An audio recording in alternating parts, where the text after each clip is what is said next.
Բարի երեկո, եթերում է հորիզոնի գլխավոր թողարկումը։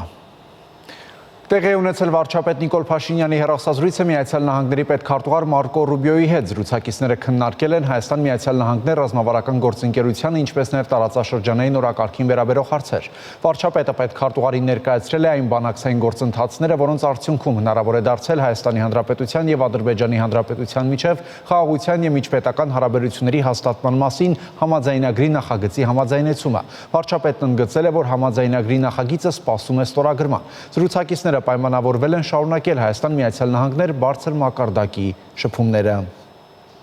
Միացյալ Նահանգների պետքարտուղարության մամուլի խոսնակ Թեմի Բրյուսի անունից հաղորդագրություն է տարածվել Հայաստանի վարչապետ Նիկոլ Փաշինյանի և Միացյալ Նահանգների պետքարտուղար Մարկո Ռուբիոյի հեռախոսազրույցի մասին։ Միացյալ Նահանգների պետքարտուղար Մարկո Ռուբիոն և Հայաստանի վարչապետ Նիկոլ Փաշինյանը քննարկել են ընդհանուր շահերը որպես ռազմավարական գործընկերներ։ Պետքարտուղարը ողջունել է Ադրբեջանի հետ խաղաղության պայմանագրի շուրջ համաձայնությունը և ընդգծել է կայուն խաղաղության կարևորությունը, տարածաշրջանային հակամարտությունների ցիկլը կոտրելու և Հարավային Կովկասում անվտանգություն և բարգավաճում ապահովելու համար։ Պետքարտուղարն ու վարչապետը համակարծիք են եղել, որ Հարավային Կովկասում էսկալացիայի ցանկացած դրսևորում անընդունելի է, ասված է հաղորդագրության մեջ։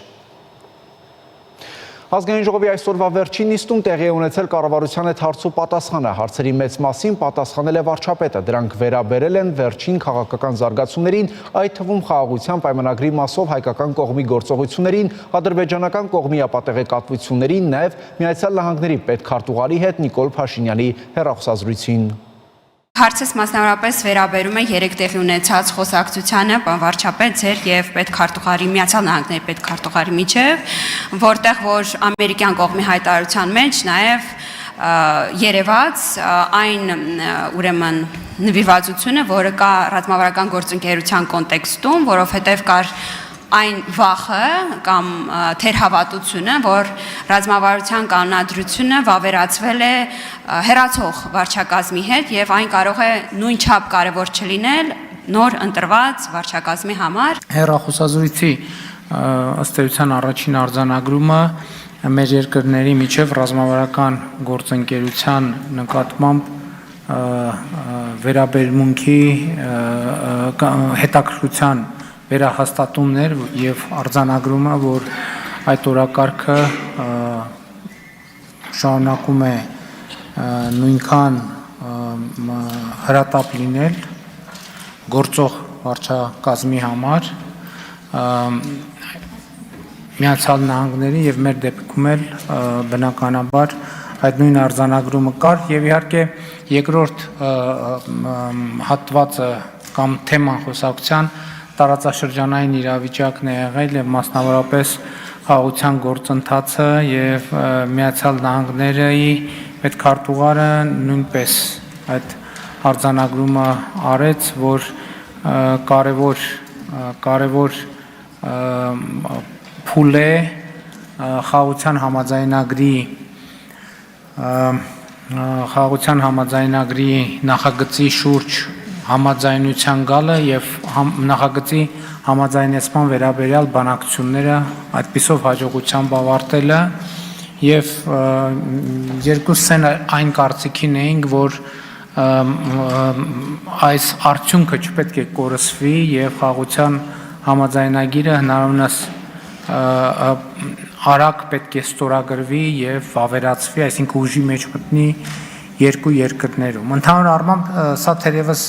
այս բովանդակությունը նաև արտահայտված է հաղորդագրություններում, իհարկե նաև փոխադարձաբար կարևորել ենք եւ արձանագրել ենք, որ առավել եւս այս միջավայրում որևէ էսկալացիա մեր տարածաշրջանում չի կարող տեղի ունենալ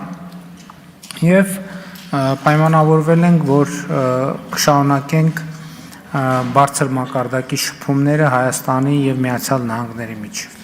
Ինչ գործողությունների ծրագիր է մշակել Հայաստանի Հանրապետության կառավարությունը գերիների վերադարձի ուղղությամբ։ Այն գործիքակազմերը, որոնք նախկինում մենք կիրառել ենք, այսօր էլ շարունակում ենք կիրառել եւ ապագայում էլ պիտի կիրառենք, դա շատ կարեւոր հարց է, որը մեզ անհանգստացնում է, որպես հումանիտար հարց, որպես քաղաքական հարց, որպես կարևոր կարևոր թեմա տարածաշրջանում կայունություն եւ խաղաղություն հաստատելու վերաբերյալ այն խաղաղությունը, որի ճանապարհով մենք գնում ենք, գերիների հարցի լուծման ամենաէֆեկտիվ ճանապարհն է։ Պարզապես ավելի էֆեկտիվ ճանապարհ գոյություն չունի եւ մեր ընկալումը համապարփակ է եւ ամբողջական։ Ես կխնդրեմ մեկնաբանեիք մեր հասարակության համար Հայաստանի Հանրապետության արձագանքը ինչու է ասիմետրիկ Ադրբեջանի ապակառուցողական դիրքավորմանը։ Սիմետրիկ թե ասիմետրիկ իրադրության առանձնահատկությունը հետևյալում է, որ մենք որդեգրել ենք ռազմավարություն եւ գնում ենք այդ ռազմավարության։ Մեզ համար ակնհայտ է, որ թե Հայաստանի ներսում, թե Հայաստանից դուրս կան process-ներ եւ կան ցանկություններ եւ կան պլաններ Հայաստանի Հանրապետությանը եւ Հայաստանի Հանրապետության կառավարությանը դուրս բերել այդ ռազմավարությանը հետևելու եւ այդ ռազմավարությունը շարունակելու ուղեգծից եւ մեր բոլոր գործողությունները պետքա կարդալ այս տրամաբանություն։ Այսինքն մենք որդեգրել ենք ռազմավարություն եւ գնում ենք այդ ռազմավարական ճանապարհով։ Այդ ընթացքում մնացած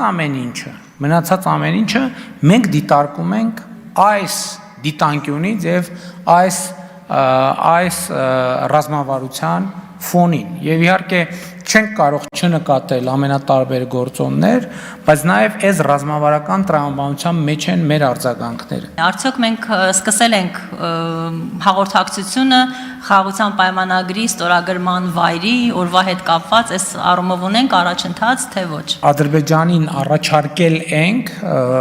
սկսել խորհրդակցությունները եւ իհարկե նաեւ հրապարակային առաջարկություններ զուգորդուն ենք նաեւ դիվանագիտական խողովակներով առաջարկներով եւ ինչ որ աշխատանք է գնում լավ ժանր չէ եւ լավ չէ դիվանագիտական աշխատանքի մասին պատմել, որովհետև երբ որ այդ աշխատանքը արդյունավետ կլինի, արդյունք կբերի, այդ արդյունքը կտեսնեն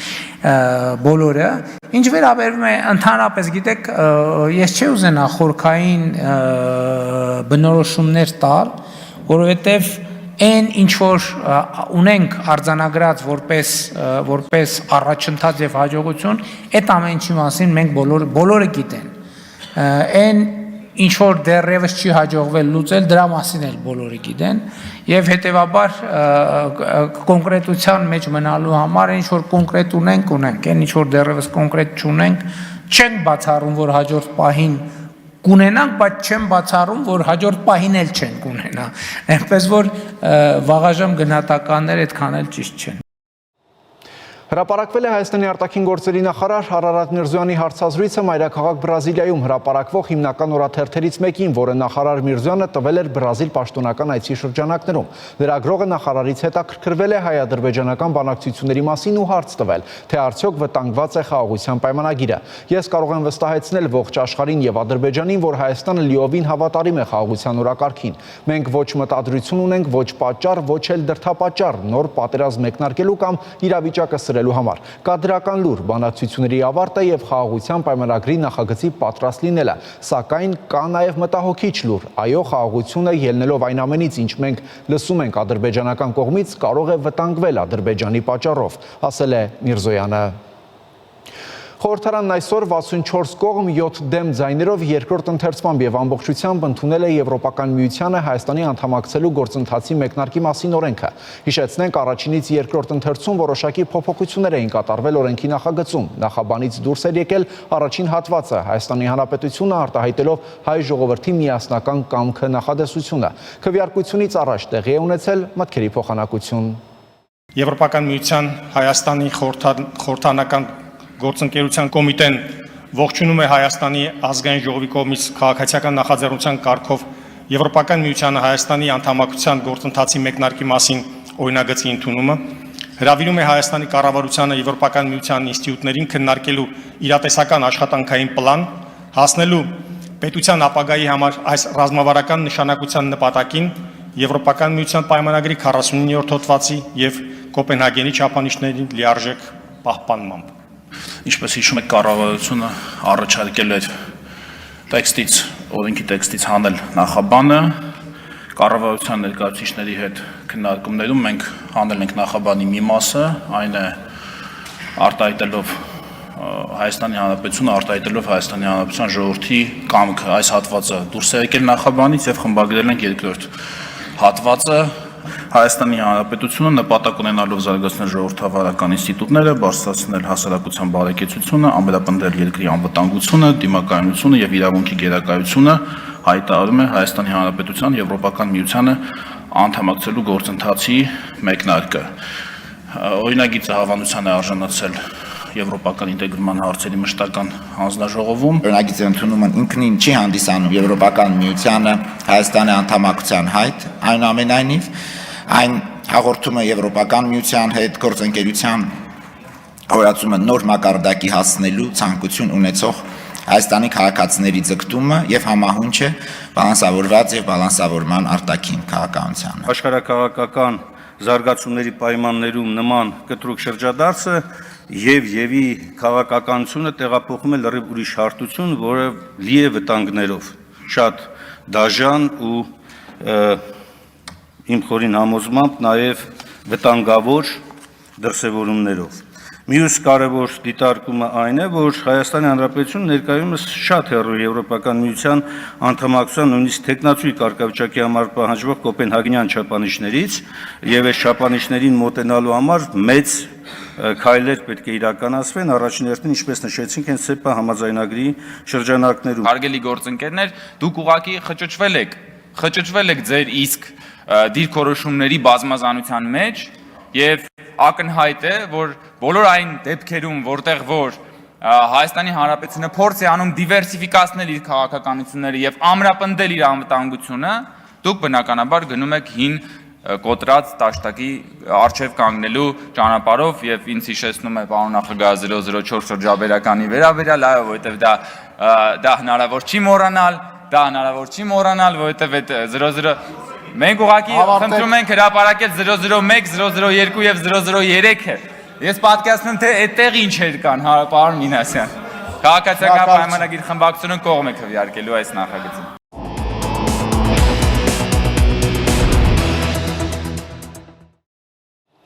Վաշինգտոնում կայացել է Միացյալ Նահանգների պետքարտուղար Մարկո Ռուբիոյի հանդիպումը Թուրքիայի արտգործնախարար Հական Ֆիդանի հետ։ Սա Էրդողանի վարչակազմից առաջին այցն է Միացյալ Նահանգներ Դոնալդ Թրամփի սպիտակ տուն վերադառնալուց հետո։ Թեմայի շուրջ կզրուցենք Արտյոմ Երկանյանի հետ։ Արտյոմ, արդյոք քննարկվել են Հայաստանի հետ առնչություն ունեցող թեմաներ։ Ոնց հասկանում եմ, այո, թեև պաշտոնական հաղորդագրություններում այսպես բաց տեքստով այդ մասին չի ասվում, բայց դիվանագիտական խողովակներով լրատվամիջոցների ստացած տեղեկությունը վկայում է այն մասին, որ հարցը քննարկվել է։ Մասնավորապես թուրքական Hürriyet պարբերականի տեղեկությունները հայտնում են, որ Ֆիդանն ու Մարկո Ռուբիոն քննարկել են Ադրբեջանի եւ Հայաստանի միջև խաղաղության հաստատմանը վերաբերող հարցեր։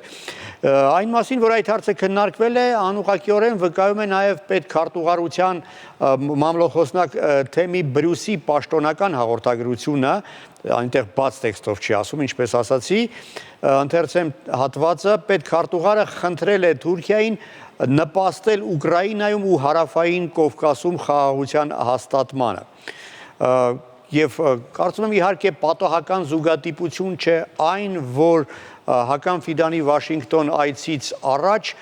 Մարկո Ռուբիոն հեռախոսազրույց է ունեցել Հայաստանի վարչապետի հետ։ Վստահ եմ, որ դա նույնպես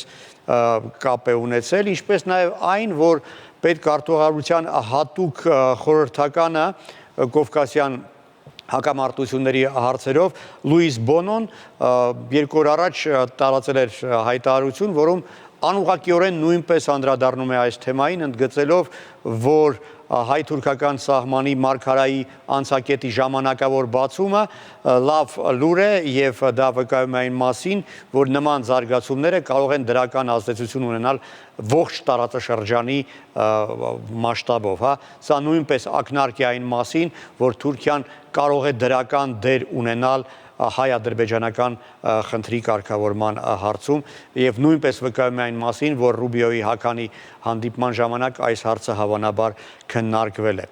Դե իսկ գլխավոր հարցերը, որոնք քննարկել են Միացյալ Նահանգների եւ Թուրքիայի դիվանագիտական գերատեսչությունների ղեկավարները, դա իհարկե Ուկրաինան, Գազան, Թուրքիայի նկատմամբ Միացյալ Նահանգների պատժամիջոցների վերացումը եւ F-35 կործանիչների ծրագրին Թուրքիայի հավանական միանալը։ Նաև հավանաբար քննարկել են նաև Վաշինգտոն Էրդողանի հնարավոր այցի հարցը։ Համենայն դեպս պաշտոնական հաղորդագրություններում նշվում է, որ քննարկել են առաջին դեմքերի հետագա հանդիպումների հեռանկարը։ Եվ օրինակ Bloomberg գործակալությունն է տեղեկություն տարածում այն մասին, որ Էրդողանը հույս ունի, որ իր այցը Վաշինգտոն կարող է տեղ ունենալ արդեն մինչև ապրիլի վերջ։ Իսկ Թրամփը հակված է Էրդողանին ընդունել օվալաձև աշխատասենյակում։ Թրամփի եւ Էրդողանի մինչև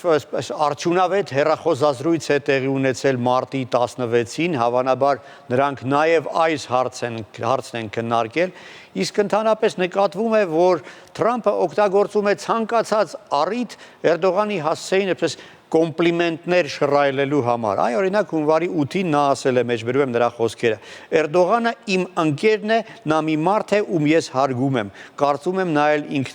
ինձ է հարգում։ Մինչ այդ դեկտեմբերի 16-ին Թրամփը ասել է. Թուրքիան շատ խելամիտ է գործում։ Վարչապետ նախագահ Էրդողանը շատ խելոք եւ ուժեղ մարդ է։ Նա այն մարդն է, որի հետ ես լեզու եմ գտնում։ Եվ ահա երեք նույնպես այս ոգով է արտահայտվել Թրամփը, ասելով հետեւյալը. Թուրքիան շատ լավ պետություն է եւ ունի շատ լավ առաջնորդ։ Եվ սա հենց նույն այն օրը, երբ պետքարտուղարությունը իր պաշտոնական հաղորդագրությունում նշում է,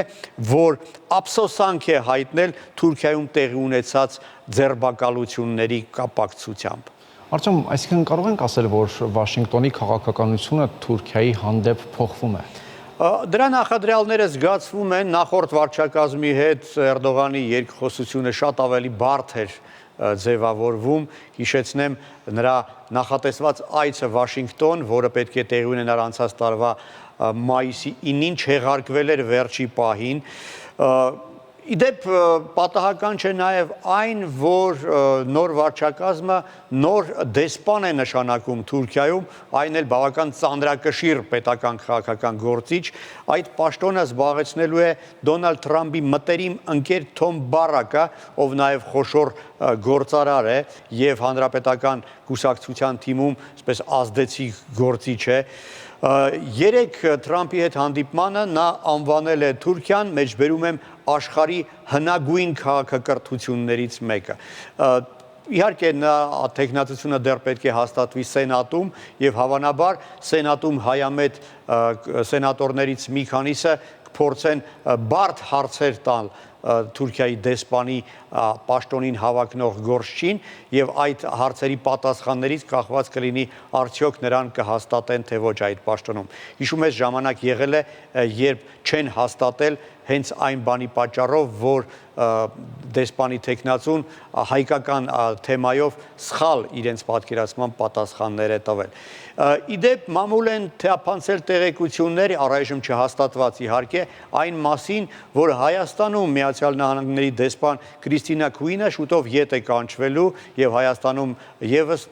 Միացյալ Նահանգները նոր դեսպան են ունենալու։ Եթե դա այդպես է, այդ ամենը վկայում է այն մասին, որ ողջ տարածաշրջանում Միացյալ Նահանգները պատրաստվում են նոր քաղաքականություն իրականացնել։ Իսկ թե ինչպիսին կլինի այդ քաղաքականությունը ժամանակը ցույց կտա։ Շնորհակալություն Արտем։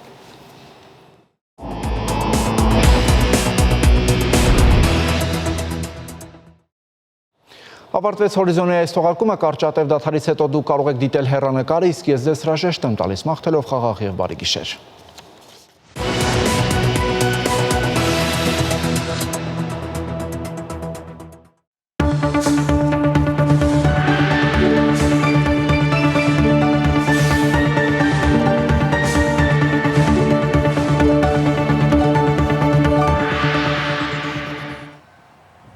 Շանթի եթերը շարունակում է հեռանկարը։ Ադրբեջանը հրաժարվում է ստորագրել Հայաստանի հետ համաձայնեցված խաղաղության համաձայնագիրը։ Գլխավոր խոչընդոտ են նշում Հայաստանի սահմանադրությունում ըստ նրանց Բաքվի նկատմամբ առկա տարածքային պահանջները։ Ավելին, սոցիալական ցանցերում կադրեր են հրապարակվում, թե Ադրբեջանը Սյունիքում կրակոցներ է արձակում։ Ինչ են այս ամենի շուրջ մտածում Հայաստանի իշխանությունները եւ ինչ քայլեր են պատրաստվում անել։ Այս եւ այլ հարցերի շուրջ կզրուցենք Հայաստանի ազգային ժողովի քաղաքացիական պայմանագիր խմբակցության անդամ Հասմիկ Հակոբյանի հետ։ Տիկին Հակոբյան, շնորհակալություն մեր հրավերն թողնելու համար։ Այսպիսով անգամ համաձայնեցված փաստաթղթով հնարավոր չի լինում հասնել խաղաղության։ Ձեր ընդդիմախոսներն ասում են, տեսակ, ասում ենք, որ անընդհատ զիջելով խաղաղության հնարավոր չէ հասնել։ Ձեր պատասխանը։ Նախ թույլ տվեք չհամաձայնել դիտարկման հետ, որ Հայաստանը անընդհատ զիջում է եւ առաջիկայում կբացեմ նաեւ ինչու եմ այդպես կարծում։ Ինչ վերաբերում է հաջողության չենք հասել, սա երկրորդ իմ անհամաձայնությունն է, որովհետեւ մինչ այս պահը մեր ձեռք բերածը միանշանակ համարում եմ հաջողություն։ Իսկ ինչն է դա հիմք տալիս, նախ երկուստեք այս 4 տարվա համատեղ աշխատանքների արդյունքում ունենք համաձայնեցված խաղաղության համաձայնագրի տեքստ, որի հետ կապված երկու կողմերն էլ հանդես են եկել հայտարարությամբ, եւ նաեւ ունենք ձեռքբերում էլի երկկողմ հարաբերություններում, սա սահմանազատման հանձնաժողովների կանոնակարգի հաստատումն է, ինչը եւս երկար աշխատանքի արդյունք է, եւ սա հստակ ձեռքբերում է։ Մենք նաեւ ունենք, ինչպես գիտեք, շուրջ 13 կիլոմետր ուրեմն սահմանազատված եւ սրանք համարել, որ ձեռքբերում չեն, ես ճիշտ չեմ համարում։ Ինչպես նաեւ մենք երկկողմ հարաբերություններում արդեն երկխոսության արդյունքում գիտեք, որ գերիների վերադարձ ունեցանք, էլի առանց միջնորդի երկխոսության արդյունքում։ Եվ իհարկե հիմա գիտեք, որ դեռևս շարունակում են մեր հայրենակիցները գտնվել Բաքվում, այդ բեմականացված դատերն ենք մենք անընդհատ տեսնում, բայց մենք սրա շուրջ աշխատանքներ իհարկե կատարում ենք, որ օր առաջ մեր հայրենակիցները վերադառնան։ Տիկին Հակոբյան, դուք ասում եք կողմերը համաձայնեցրել են տեքստը, բայց տեսեք, ձեր ընդդիմախոսներն այլ բան են ասում, ես ներկայացնեմ նրանց դիտարկումը եւ ձեր պատասխանը, ասում են ոչ թե համաձայնեցվել է այդ տեքստը, այլ Հայաստանն ամբողջությամբ համաձայնվել է այն պահանջներին, որոնք ներկայացվել է Ադրբեջանի կողմից։ Այսինքն դուք ոչ թե փոխզիջման եք հասել, այլ գնացել եք զիջման։ Այդպես հնարավոր է խաղաղություն, ասում են։ Իրանց հարմար է այդպես խոսալ, բայց այս տեսակետը կոտրվում է միայն այն հիմնավորմամբ թեկուզ, որ մեր ընդդիմախոսները ծանոթ չեն համաձայնագրի տեքստին, այսինքն չգիտեն մեծ հաշվով 17 կետերը հստակ որոնք են եւ ինչի մասին են, ինչ ձևակերպմամբ, եւ նաեւ սրանում այդքան էլ համոզված չեմ, բայց պետք է որ տեղյակ չլինեն նաև Ադրբեջանի առաջարկների մասին, այսինքն այս բանակցությունների ընթացքում։ Այնպես որ վերլուծել, որ Ադրբեջանը ինչ առաջարկել է, ներառվել է համաձայնագրում, առանց ուրեմն փոխզիջումների եւ բանակցությունների, սրա համար պետք է ունենալ գոնե Ադրբեջանի բոլոր առաջարկները ուղարկված, որոնք իրենք չեն կարող տիրապետել վստահաբար։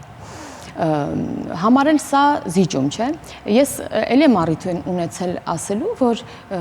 չենք կարող ասել, որ վստահաբար նաև Ադրբեջանը, բայց Հայաստանն էլ, որ սա մեր լավագույն համաձայնագիրն է, այսինքն այստեղ ներառված են Հայաստանի բոլոր լավագույն ցանկությունները, որը կարող էր ներառված լինել։ Եվ Ադրբեջանը չի կարող այդպես ասել, որովհետև բանակցությունների սեղանին մենք նստում ենք մեր լավագույն ցանկություններով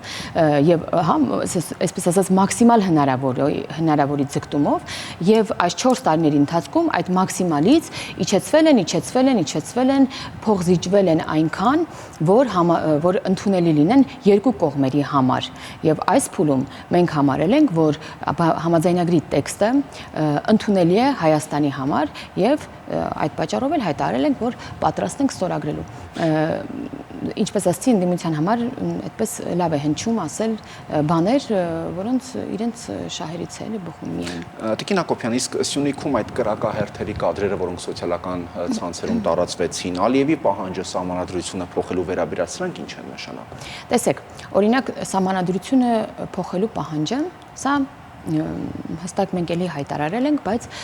մեր համաձայնագրում ներառված կետ չէ։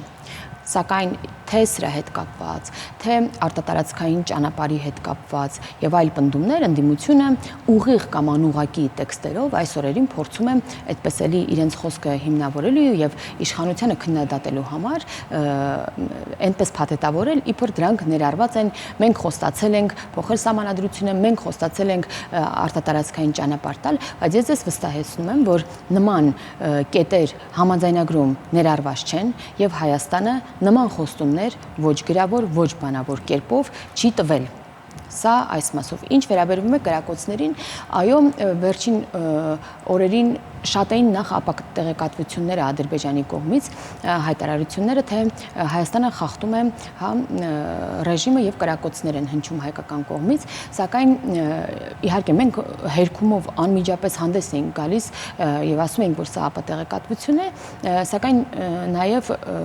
Եվրամիության դիտորդական առաքելությունը մեր սահմաններին բարեկություն իրականացնող հայտարարությամբ հանդես եկավ, որ սահմանիներին բարեկություն են իրականացնել հենց այդ ակտիվ օրերին, երբ ասվում էր, որ խախտում կա եւ ոչ մի խախտում չեն արձանագրել, իսկ նրանք ուրեմն 2 օր անդադար մի հայտարարության մեջ համենայն դեպս այդպես էր նշված, իրականացրել են բարեկություն։ Այսինքն սա հստակ ապատեղեկատվություն էր։ Որն է սրա նպատակը, նպատակները տարբեր կարող են լինել, օրինակ, քանի որ մենք այս համաձայնագրի տեքստի հաստատումը շատ լայն արձագանք գտավ միջազգային հանրության կողմից, տարբեր կազմակերպությունների կողմից, դուք հիշում եք, որքան ուրեմն աջակցական հայտարարություններ եղան եւ հրատապ ստորագրելու այս փաստաթուղթը, եւ սա Ադրբեջանի կողմից կարող են ենթադրել, որ փորձ է ցույց տալու, թե Հայաստանը մի կողմից իբր խոսում է խաղաղության մասին, մյուս կողմից փորձում է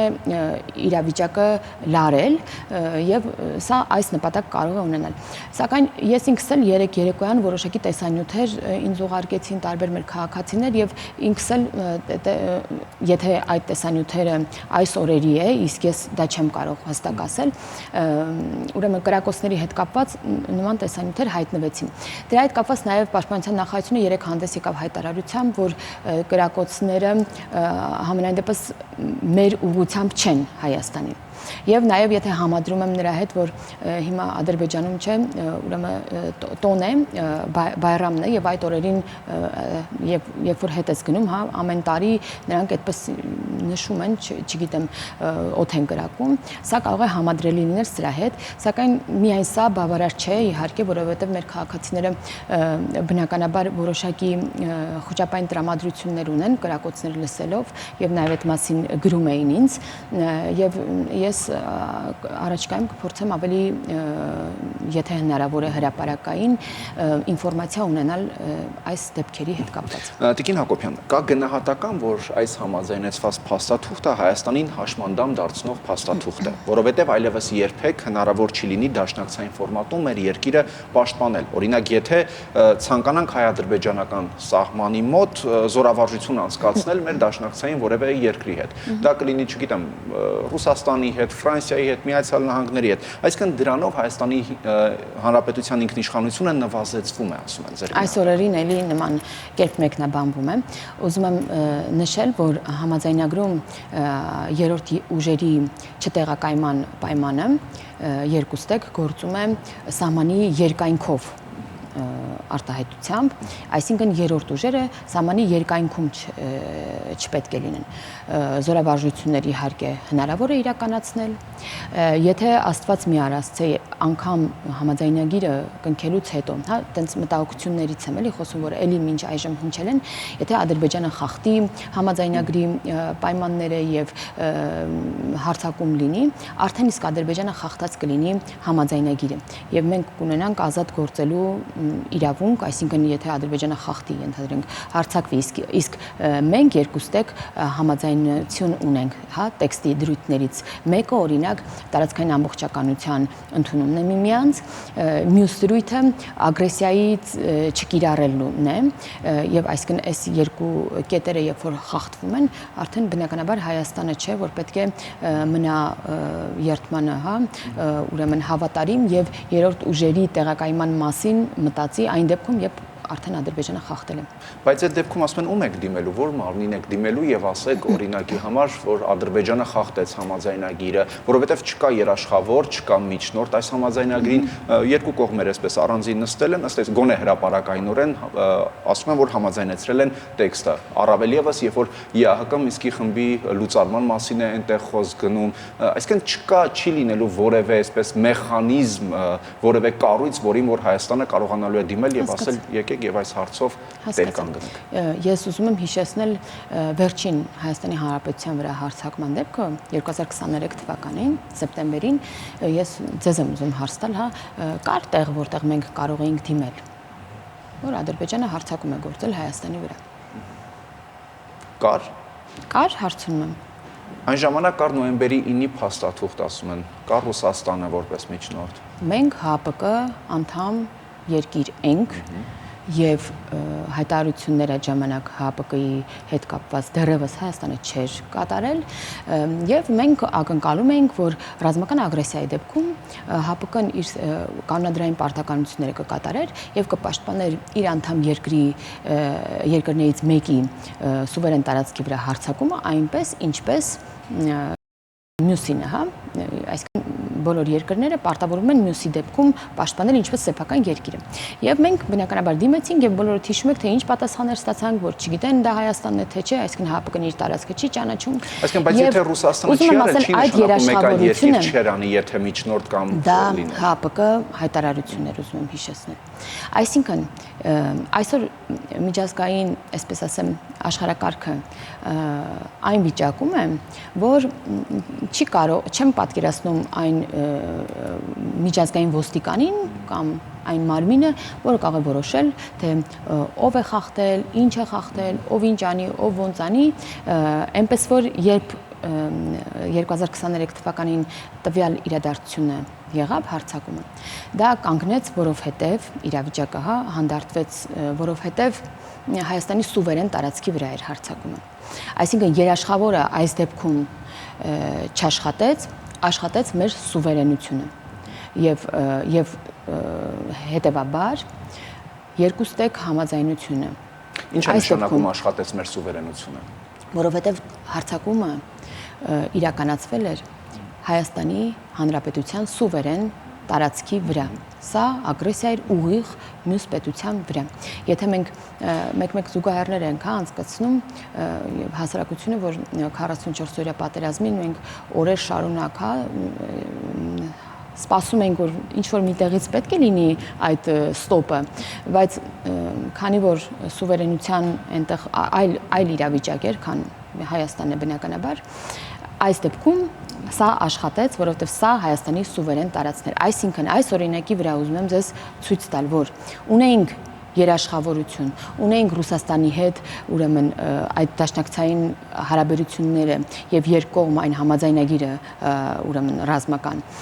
սակայն սա չաշխատեց, աշխատեց այն, որ սա հարձակում էր Հայաստանի սուվերեն տարածքի վրա։ Իսկ այն դեպքում, երբ հարձակվող կողմը դիցուկ Ադրբեջանը ընդունում է, ստորագրում է Հայաստանի սուվերեն տարածքի հեսա դրանք արձագանքին ընդունում է, որ սա է Հայաստանը, ապա այս դեպքում 100 անգամ ավելի բարդ է դառնում դրանից հետո հարձակման միտքը ունենալը Հայաստանի Հանրապետության վրա։ Ինչ վերաբերում է, այո, մենք ունենք օկուպացված տարածքներ Ադրբեջանի կողմից եւ այդ տարածքները մենք հայտարարել ենք, որ անգամ այդ տարածքները մենք ռազմական միջոցով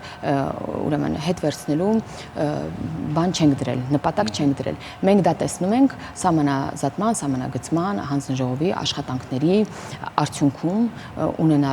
ունենալն ենք տեսնում որպես ուրեմն ելք։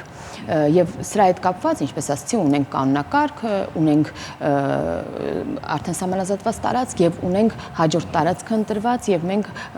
տրամաբանությունը հյուսիսից հարավ ուղղությամբ ամբողջ սահմանի երկայնքով Հայաստանի Ադրբեջանի իրականացնելու ենք սահմանազատման գործընթաց։ Սա ճիշտ է երկարատև, այսինքն այսօր չեն հետ քաշվելու, մեկ տարում չի իրականացվելու այդ սահմանազատումը, բայց Հայաստանի Հանրապետությունը հավերժ է, հուսանք հավերժ է եւ ամեն ինչ պետք է անենք, որ հավերժ լինի եւ սա միայն այսօրվա համար չէ, այսօրվա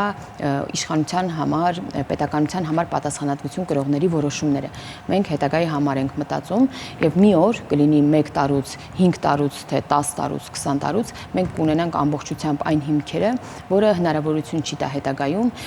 ուրեմն էլի ագրեսիայի ենթարկելու Հայաստանի Հանրապետությունը։ Տիկին Հակոբյան, ստեղծված իրավիճակից որպես ելք ձեզ առաջարկում եմ վերադառնալ եռակողմ հարթակ եւ նոյեմբերի 9-ի փաստաթղթով բանակցել։ Այն կետերը, որոնք չեն կատարվել, պահանջել, որ կատարվեն։ Դուք այդպիսի հեռանկար կարճաժամկետում տեսնում եք կամ ինչպես եք վերաբերվում այս առաջարկությանը, հաշվի առնելով նաեւ, որ մայիսի 9-ին նաեւ դրա շուրջ կան քննարկումներ, որ Հայաստանի վարչապետը լինելու է Մոսկվայում է ըստ երևույթին լինելու նաեւ Ալիևը։ Ես իհարկե հստակ չգիտեմ, ով որտեղ է լինելու մայիսի 9-ին, սակայն նոյեմբերի 9-ին վերադառնալու հայտարարություններ, այո, որոշ շրջանակների կողմից մենք լսում ենք, բայց տրամաբանությունը չենք հասկանում կոչ անելու Հայաստանին նոյեմբերի 9-ին վերադառնալու, որովհետև եթե չասեմ ի սկզբանե, ապա վաղուց նոյեմբերի 9-ի փաստաթղթի մյուս երկու շահառու երկրները վաղուց հեռացել են նոյեմբերի 9-ի փաստաթղթից։ Հայաստանը կատարել է իր բոլոր պարտականությունները։ Էլ չեմ ասում այն մասին, որ սա նախ եւ առաջ հրադադարի պայմանագիր էր, որով հրադադար իրականացվեց, այսինքն պատերազմը կանգ առավ։ Ինչ վերաբերում է այնտեղ գտնված դրույթներին, հիմնականում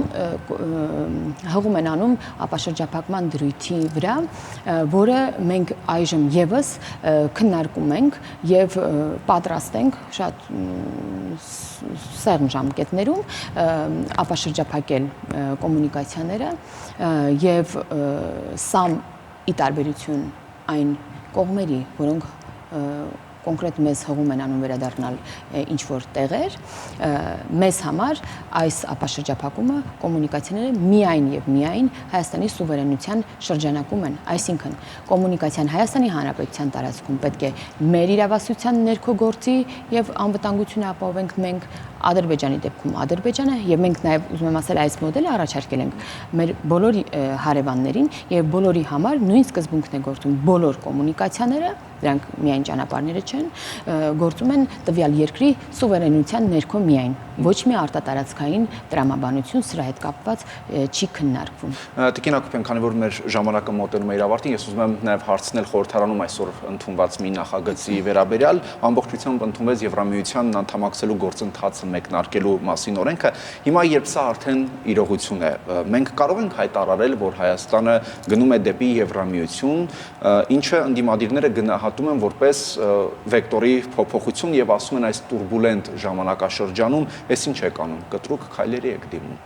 Ինչը վտանգները իրենից ենթադրում իշը։ Դուք ինչպես ասացիք, այսօր ենք մենք այդ օրենքը ընդունել, սակայն մենք երկար աշխատանքներ ենք կատարել եւ առաջիկայում նաեւ պետք է ընդունենք Եվրամիության հետ համագործակցության ռազմավարությունները, որտեղ կարճաժամկետ, միջնաժամկետ, երկարաժամկետ ծրագրերն են եւ այսինքն օրենքը չէր այն անհրաժեշտությունը, որ պետք է մենք աշխատանքներ իրականացնենք, մենք այդ աշխատանքներն իրականում իրականացնում ենք։ Արդյոք սա վեկտորի փոփոխություն է։ Միանշանակ ոչ, որովհետև սա դիվերսիֆիկացիա է։ Այսինքն մենք մեր քաղաքացիներին, ինչպես վարչապետն է մի նկարագրությամբ ասել, մենք մենյուում ավելացնում ենք եւս մի ընտրելու հնարավորություն եւ քաղաքացիները կարող են ընտրել նաեւ այս ճանապարհը։ Ինչպես կարող են ընտրել, բնականաբար վերպետական որևէ կառույցին անդամակցելուց առաջ պարտադիր է հանրաքվեն եւ հանրաքվեով հասարակությունը կտա իր պատասխանը։ Դրա համար հատուկ օրենք էր պետք ընդունել։ Սա ուզում եմ հիշեցնել, որ քաղաքացիական հասարակության կողմից նախաձեռնություն է շուրջ 60,000 մեր քաղաքացիների ստորագրություններով, ինչը իհարկե Սահմանադրությունը հնարավորություն տալիս է նաեւ նախաձեռնությամբ հանդես գալ ոչ միայն կառավարությանն ու ուրեմն պատգամավորներին, այլև հասարակությանը, քաղաքացիներին մեր եւ նրանք այս հնարավորությունից օգտվել են։ Եվ տրամաբանական չէր լինի այն ընթացքում, երբ մենք, ինչպես ասացի, քայլեր առանց այն էլ ձեռնարկում ենք եւ դա մեր օրակարգն է։ Մենք դրա մասին հայտարարել ենք, վարչապետն է հայտարարել, որ պատրաստ է առավելագույնս մոտ լինել Եվրամիությանը, չընդունել օրենք, որը ասում է, որ մենք ուզում ենք մոտ լինել Եվրամիությանը, որտեղ մենք դա արդեն հայտարարել ենք, դրա համար սրա հետ կապված մենք ոչ մի խնդիր չենք չենք տեսել եւ ընդունել ենք օրենքը եւ մեր աշխատանքների ոչ ընթացքն է սրանից փոխվում, ոչ ուղղությունն է փոխվում, սա իսկ մեր աշխատանքի ուղղությունը բնականաբար քաղաքացիների ազդակներից եւ պահանջներից է։ Շնորհակալություն։ Ես եմ շնորհակալ։ Հեռանկարում ազգային ժողովի քաղաքացիական պայմանագիր խմբակցության անդամ Հասմիկ Հակոբյանն էր։